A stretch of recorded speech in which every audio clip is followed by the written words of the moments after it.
আবারও টুকরো টুকরো করে বাগান বিক্রির অভিযোগ। এর আগেও দেখিয়েছিলাম আমরা চোপড়ায় বিভিন্ন বাগান যেখানে টুকরো টুকরো করে বাগান বিক্রি করে দেওয়া হচ্ছে, এবং সেই বাগান বিক্রির অভিযোগ ঘিরে শ্রমিকেরা কিন্তু বিভিন্নভাবে বিক্ষোভ প্রদর্শনও করেছিল। আবারও কিন্তু ঠিক চোপড়ার যে ঋদ্ধি সিদ্ধি বাগান, সেই বাগানের কিন্তু আবারও টুকরো টুকরো করে বিক্রি করার অভিযোগে কিন্তু এই মুহূর্তে সরব হয়েছে শ্রমিক সংগঠনেরা। পাশাপাশি শ্রমিকরা অভিযোগ যে এর আগেও মালিকপক্ষ বাগান বিক্রি করেছে তাদের না জানিয়ে, আবারও কিন্তু বাগান বিক্রির অভিযোগ করছে শ্রমিক পক্ষ। শ্রমিক পক্ষরা কি বলছেন শোনাবো আপনাদের। আমাদের এটাই এখন শুনতেছি ডেলি নাকি বলে পাইকার ঢুকে সন্ধ্যার সময়, দিনের বেলায় তো ঢুকে না, সন্ধ্যার সময় ঢুকে, তখন তো আর আমরা কাজে থাকি না, তাই আমরা নিজের চোখে দেখিনি, শুধু মানুষের কাছে শুনি। যে এখন আমরা এটাই চাই যে আমরা বাগান বিক্রি করতে দিব না। আর বাগান বিক্রি করে দিলে আমরা তো আমাদের পরিবার তো না খেয়ে থাকবে। এখন বাগান আছে করে ধরে খাচ্ছি, আর বাগান যদিও মালিক বিক্রি করে তাহলে মানে টুকরা টুকরা করে দিতে দিব না, মানে সম্পূর্ণটাই একটা মালিককে দেওয়া হোক, লেবার শুদ্ধ দেওয়া হোক। যেমন আমরা কাজ করি তেমন কাজ করব, যেমন আমাদের দয় দাবি দেওয়া হয় সেমন আমাদের দুঃখ, তাহলে আমরা রাজি।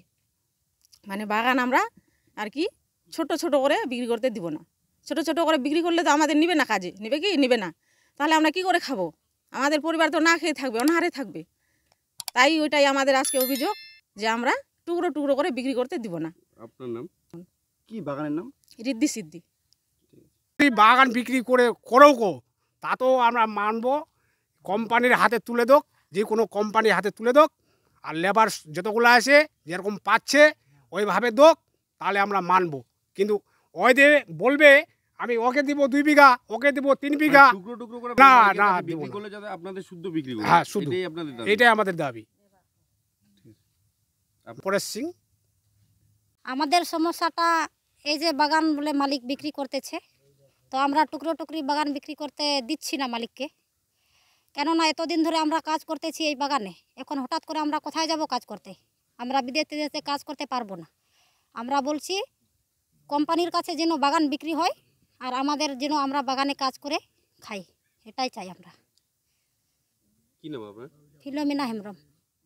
এই বাগানে মূলত 150 থেকে 200 শ্রমিক যারা প্রতিনিয়ত আসছেন এবং কাজ করছেন, নিজের রুজিরুটি উপার্জন করছেন। কিন্তু এই বাগান যদি বন্ধ হয়ে যায়, টুকরো টুকরো করে বাগান বিক্রি করে দেয়, তাহলে কিভাবে তাদের সংসার চলবে? এমনটাই কিন্তু ঠিক শ্রমিক পক্ষরা বলছেন যে যদি বাগান বিক্রি করে দেয় তাদের উপার্জন কিভাবে হবে, তাদের পরিবার কী করে চলবে? তারা তো বয়স্ক হয়ে গেছেন, তারা কি করে বিদেশে যাবেন, বাইরে কাজ করবেন? এমনটাই কিন্তু অভিযোগ করছেন। আমরা একদমই দেখতে পাচ্ছি শ্রমিক যারা রয়েছেন তারা কিন্তু এখানে দাঁড়িয়ে রয়েছেন। তাদের অভিযোগ যে তারা নাকি এই বাগান যদি বিক্রি করে দেয় তাহলে তারা ঠিক কি করবেন, কি করে কাজ করবেন, কোথায় যাবেন? হ্যাঁ, এমনই কিন্তু দুশ্চিন্তায় তারা কিন্তু ভুগছেন। পাশাপাশি তারা এই বিষয় নিয়ে ঊর্ধ্বতন কর্তৃপক্ষকেও জানিয়েছেন এবং মালিক পক্ষকেও জানিয়েছেন। এ বিষয় নিয়ে বৈঠকের আশা করছেন। তারা আশা করছেন যেন মালিক পক্ষ এই বাগান বিক্রি করে না দেয়, এমনটাই তারা কিন্তু এই মুহূর্তে দুশ্চিন্তায় ভুগছেন। দেখেন, ব্যাপারটা হলো কি, আমিও শুনছি নাকি বাগানের ভিতরে লোকজন ঢোকে, জমি ল্যান্ড মাফিয়ারা রাত্রিবেলা আসে, শোনা কথা, চোখে তো দেখিনি। তো এই শোনার পরিপ্রেক্ষিতে একটু তো শ্রমিকদের মনে ভয়ভীতি হবেই যে নাকি আমাদের তো টুকরা টুকরা করে মালিক বেঁচে দিচ্ছে। আমি মালিকের সঙ্গে কথা বলেছি, মালিক বলছে এরকম কোনো ব্যাপার নাই, আমরাও দেখছি আমাদের বাগানে কে ঢুকছে, আমরাও সেটা দেখছি। আমরাও শ্রমিককে বলেছি যে আপনারা রীতিমতো দরকার পড়লে ভিডিও করবেন যদি কেউ ঢুকে থাকে। হ্যাঁ, তো টুকরা টুকরা বিক্রি হবে এরকম মালিক পক্ষ বলেনি, আর আমরা এখনও চোখে দেখতে পাইনি। তো আমরা সতর্কবাণী করছি, মালিককেও বলছি, সরকার পক্ষে নির্দেশ আছে যে কোনো রকম কোনো বাগান টুকরা টুকরা করে বিক্রি করে চলবে না। এটা উত্তর দিনাজপুর প্রশাসন, নবান্ন তথা রাজ্য সরকারের এটা নির্দেশ। যদি কেউ করে সেও আইনের আওতায় পড়বে, যে কেনে সেও আইনের আওতায় পড়বে। তো এটা আমরা হতে দেব না।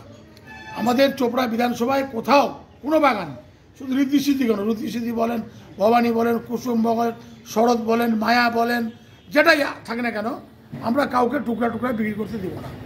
যদি বেচতে হয় টোটাল বাগান গোলাইভাবে বিক্রি করবে, এক মালিক যাবে আর এক মালিক আসবে, তাতে কোনো আমার আপত্তি নেই। কিন্তু টুকরা টুকরা করলে আমাদের আপত্তি আছে, এবং বৃহত্তম আন্দোলন আমাদের হবে, তাতে আমাদের যা হবে হবে।